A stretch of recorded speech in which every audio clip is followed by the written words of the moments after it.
ऊंचा निशाना रखा है तो फिर ऊपर चढ़ना भी होगा, फिर उस तरफ जतन भी करना होगा। किसी पहाड़ को हम कहते हैं कि पहाड़ ऊंचे होते हैं और पहाड़ के ऊपर पहुंचना है, ये लक्ष्य हमारा, कि वो पहाड़ के ऊपर, सब चोटी के ऊपर एक मंदिर बना हुआ है और उस मंदिर तक पहुंचना है।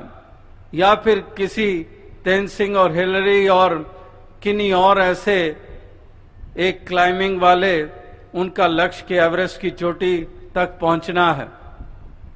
तो लक्ष्य उन्होंने रखा, अपने घरों के कमरों में बैठे हुए कहीं लक्ष्य रखा था कि वो एवरेस्ट की चोटी तक पहुंचना है। लेकिन केवल यही कहकर बैठ गए थे या सोचकर बैठ गए थे? नहीं, जतन किए।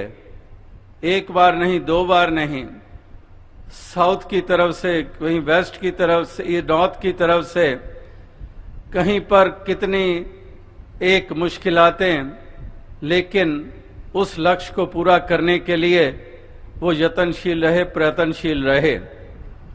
तो कहने का भाव यही है कि अगर सांसारिक एम हो या स्पिरिचुअल एम हो, दोनों में जतन तो करने ही पड़ते हैं। उसमें हमें एक अपने इस प्रकार से एफर्ट्स तो करनी पड़ती हैं, लेकिन बेसिकली जो लक्ष्य, जो पावन और पवित्र माना गया है, जो कल्याणकारी माना गया है, वो महापुरुष, संत जन, भक्त जनों ने, गुरु पीर पैगंबरों ने युगों युगों से उसको विशेषता दे दी है। युगों पहले उसको विशेषता दे दी है। ये नहीं कि चलो एक युग बीता, ट्रायल पीरियड है, दूसरा युग एक और ट्रायल पीरियड है, तीसरा युग फिर एक और कोई ट्रायल पीरियड है, और चौथे युग में आकर फैसला दे दिया कि बस ये रास्ता ठीक है।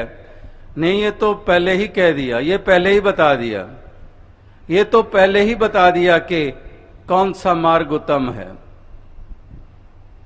तो कहने का तात्पर्य यही है कि भक्त महापुरुष संत जनों ने इसीलिए इन बोलों, इन वचनों का सहारा लिया है और बोलों और वचनों के साथ फिर अपना कर्म किया है, और इसलिए उनकी विशेषता भी है, उनकी महत्ता भी है, उनका रुतबा, उनका म्यार ऊंचा भी है।